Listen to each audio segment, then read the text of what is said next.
Welcome to Beyond the Clinic, the podcast for health professionals ready to transform their expertise into innovative income streams that extend beyond the traditional clinic model. I'm Sarah Armand-Bushell. I'm a registered dietitian and certified business coach and proud owner of 2 successful online businesses. I understand the leap from the security of a regular salary can feel intimidating because I've been there too. But it doesn't have to be scary, and you do not have to do this alone. Here you'll learn tangible strategies to accelerate your business growth. So if you're dreaming of using your expertise to create impact and a life of freedom, then you're in the right place. Welcome along. Today I want to tell you about 2 digital products that I created in my nutrition business. Now, they were both targeted at the same audience. They were both the same price point. I put the same amount of effort into promoting both of them, except one of them was downloaded 5,000 times in 6 weeks and the other only sold 6 copies. Quite the difference, right? Now, what I learned from this really did change everything I thought I knew about selling online, and I want to share that insight with you today. So strap yourself in because there's a lot of value in this episode. I'm going to be sharing insight on how a $9.99 guide became the foundation of a £124,000 year in my nutrition business, why I still create digital products today and how I use AI to do it. And last but not least, I'm going to be explaining the one thing that determines whether a product sells daily or just collects digital dust. So if you're listening to this and you have a one-to-one practice, you're great at what you do clinically, and you know there must be a way to earn more that doesn't depend entirely on how many hours you work, then you are absolutely right and you're definitely in the right place. And towards the end of today's episode, I'm going to be sharing with you some exciting details about how you can work with me in the summer, as well as your chance to win £1,000 cash bonus. So make sure you stay tuned until the end. Okay, let me take you back to 2017. Almost 10 years ago, isn't it? I was fairly new to the online space at that point. My niche was in baby weaning. I'd been writing books for Annabelle Carmel. I joined loads of mummy-focused Facebook groups, and I started posting on Instagram. I started to build an audience online fairly quickly. Every Wednesday, I ran something called Weaning Wednesday, a Q&A where I would answer people's questions live. And I soon started to notice something week after week after week. I was being asked the same question. And that question was, has my baby eaten enough? I got it over and over and over again. Now, the mums, they weren't just curious about this. They were full of anxiety. They were genuinely really worried because they'd often tell me that they'd been reassured by their health visitors that their baby was thriving and gaining weight, but they still didn't feel 100% confident in what they were telling them. So I did my research and I actually realized that there weren't any portion size guides out there for babies. And so I created my own, but it was based on my own clinical judgment, based on my own research. And I was very clear with the fact that every baby is different, and it was only to be used as a guide, really as a guide in terms of how much food to create and offer, and always to feed your baby responsively. And initially, I released it for free. I thought it'd be an amazing lead magnet. So I shared it on my website. I put it on my social media in all the groups that I was part of. And it was downloaded just under 5,000 times in about 6 weeks. It was absolutely a hit. And that was the first lesson right there. Always create based on what your audience is actually worried about and not what you think that they need. But I did get quite a bit of backlash from what I created, and it was actually from other pediatric nutrition professionals. They pushed back on it. They were saying that babies don't need portion sizes, that parents shouldn't be focusing on quantities. And to be honest, I did agree with parts of what they were saying, which was exactly why I built in that caveat from day one. But I also held my ground because while the guide was evidence-based and the clinical reasoning was 100% sound, most importantly, it was helping parents. And so here comes that next learning lesson for you. Not everyone will agree with what you say or what you do. And you know what? That's okay. You just always need to stay grounded in your expertise and in your ethics. Okay. Fast forward to 2018. I realized that this portion size guide was so valuable that I might as well make some money from it. And so I started charging just $9.99 for it. And just to give you some context here, it was a really, really simple 5-page guide, and that included the front and back covers.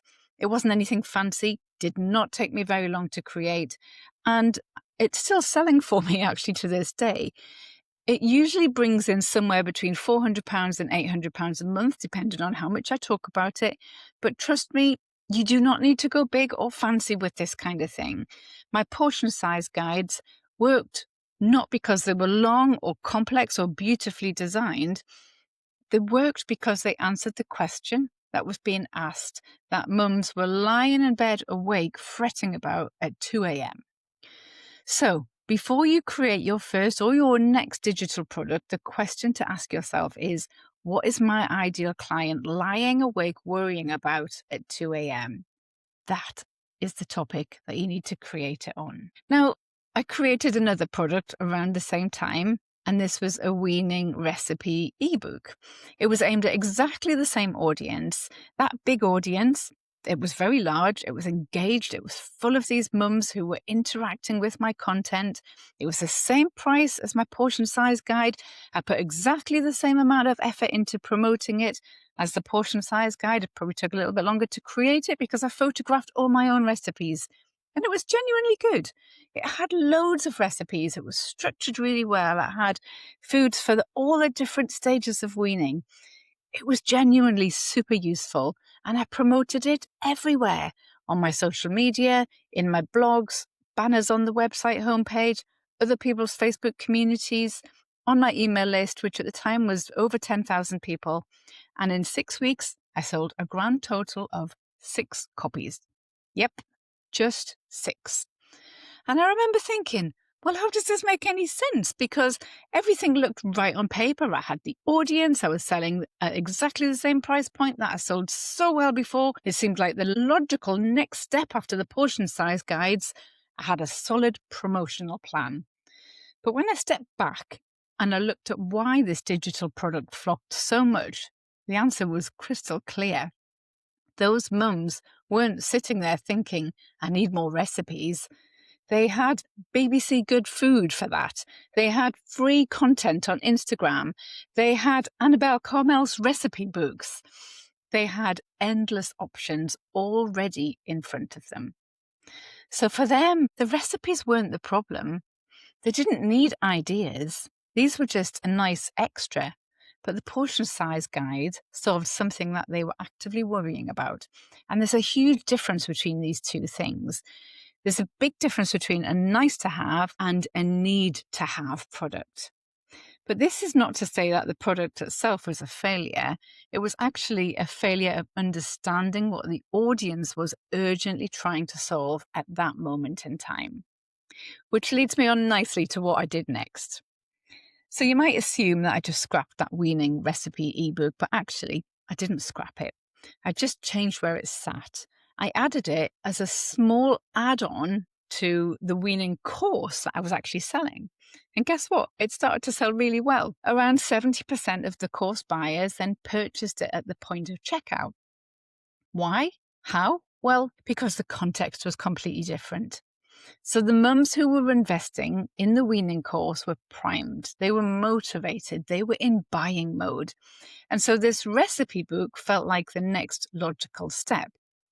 And that might have been the biggest lesson so far, actually. If a product isn't selling, don't just scrap it straight away. Just try to reposition it. The recipe book went from 6 sales in 6 weeks to a 70% conversion rate, and it was exactly the same product, but just put in a different context.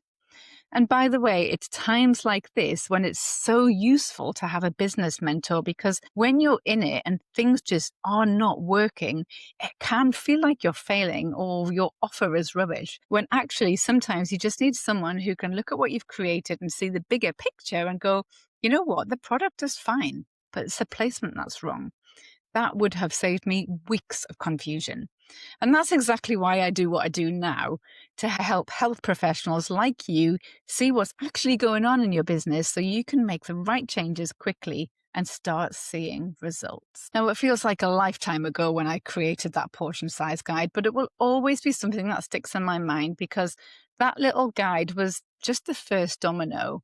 And that was the moment that I realized, you know what, Sarah, I can actually do this. And from there, things really did start to build. I created more courses and then memberships and then a subscription style platform. And by 2020, I'd made £124,000 in a year, which was more than double what I was earning in the NHS. And that was my cue to hand in my notice. Now, I'm telling you this to remind you that my success in business started with something very, very small, something tiny, a simple, low-cost digital product that solved exactly the right problem. That's it. You do not have to start big, but you do have to solve the right problem. And yes, I'm still creating digital products today because they are just a fantastic way to grow your income. But a fair bit has changed in the way that I do it now compared to back then. Big focus for me recently has been AI because AI now makes this kind of thing so much faster and easier to do. And I've actually built AI tools, multiple of them, that I now sell. And they've been really profitable for me. It's definitely something I'd recommend you trying out. You can train these tools on your methods and your frameworks and your clinical approaches. Now, of course, these tools are definitely not to be used as a replacement for you, but they can be really useful as that extra support in between client sessions and reminding your clients of strategies that you've already covered with them. Now, I've also created something called Sarah AI, which you may have heard me talk about before, which is essentially a custom trained AI tool built on my years of experience, my frameworks, my methods, actually everything inside my program, and all of my approaches to business and marketing.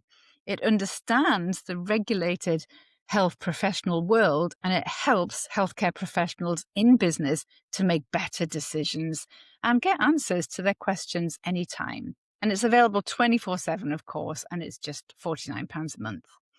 I've also created and I've even done training all around how to create your own AI marketing assistant for your business and sold that as a low-cost offer as well.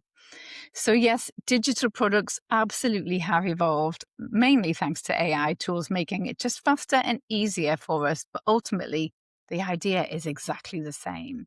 Your digital product still needs to solve a really specific and urgent problem, and it still needs a really specific outcome or end results. And also, it still needs to be a bit of a no-brainer price for people. I genuinely believe that every business should have at least one low-priced digital good, something really specific, something really simple, and something very easy for people to say yes to. And not only because they're a great way to grow your income without trading your time for money, but also they're a really great entry point. It lets people experience your work without a big commitment. When you give tons and tons of value in your low-cost digital offers, people will be a lot more likely to then go and look at your other more expensive offers. So then you might have a mid-level digital good. For me, in this coaching business, that's things like my social media made simple course or my mindset for business success, both of which are pre-recorded so they don't require any extra work from me. And that's how you can start to build a business that's actually sustainable and doesn't rely on you to be on 24/7. So let's quickly recap, and then I'm going to give you a small action step to help you get the ball rolling with your own digital product. So first of all, you need to find the very specific problem that your audience is losing sleep over, not the problem you assume they have. Second, a product that isn't selling isn't always a bad product or a failure. It might just be positioned in your business in the wrong place. And then last but not least, leverage the tools that we have today, AI in particular. There has never been an easier time to create this kind of thing for your business. Now, your action step. I want you to think about one question that you keep hearing all the time, the question that keeps getting asked, either in clinic, in your DMs, even at dinner parties, when someone finds out what you do, because that question is probably your most profitable digital product. Now, really quickly before you go, I have got some exciting news. My business support program is currently closed. It's being rebuilt and refined behind the scenes, and the doors are going to be open very, very soon. Now, for this round only, I'm offering one person £1,000 cash bonus if they're the first person to join during the short waitlist window. This program is for you if you want more consistent clients, more predictable income, and a business that feels easier to run day to day. I'll help you with everything: getting more clients, creating and selling digital offers, improving your marketing, increasing your yeses on discovery calls, the lot. Now is the time to get your name on the waitlist, because when the waitlist doors open in the next few weeks, that £1,000 bonus will be available for the first person, but only for a very short period. And it's only for people who are already on that list. And just to be clear, putting your name on the list doesn't commit you to anything. It simply means that you're going to be the first to know when the waitlist doors open. I'm going to put the link to the waitlist in the show notes. Bye for now. That's it for another week. Thank you so much for joining me as we explore the abundance of strategies to help you recapture that feeling of possibility and excitement as you drive your business forwards and beyond the clinic room. If you found today's episode inspirational, then don't forget to like and subscribe to the show to stay in the loop for more valuable advice that I'm going to be sharing each week. If you want to be the first to hear about new episode releases, news and ways that I can support your business growth, then please don't forget to check out the links in the show notes, and you can also connect with me from there. Don't keep me a secret. I would be delighted if you left a review and shared this podcast with your colleagues. Until next time, bye for now.